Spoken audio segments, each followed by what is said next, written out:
Hello everyone, চলে এলাম বিকেলের আড্ডা দিতে আপনাদের সাথে, সঙ্গে চা এবং কিছু স্ন্যাক্স আইটেম নিয়ে।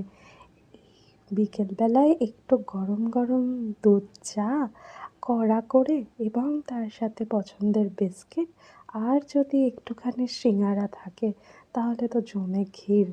তো আজকে বিকেলটা আপনি কিভাবে কাটাচ্ছেন অবশ্যই আমার সাথে কমেন্টে শেয়ার করুন, এবং নিজের ইচ্ছা মতো নিজেকে খুশি রাখার জন্য যখন যেটা হয় নিজেকেও একটু সারপ্রাইজ দিন। নিজেকেও কখনো কখনো প্যাম্পার করা খুব দরকার হয়ে পড়ে। রেগুলার ব্যস্ত জীবনে আমরা সবার জন্য খেয়াল রাখি, সবার কথা ভাবি, কিন্তু নিজের জন্য কিছুই করা হয় না এবং ভাবাও হয় না। তো এই সকালের এবং বিকেলের একটু চা নিজের জন্য, নিজের কথা ভাবতে ভাবতে, কীভাবে নিজের প্রোগ্রেস করতে পারি সেটা ভাবতে ভাবতে চলতেই পারে।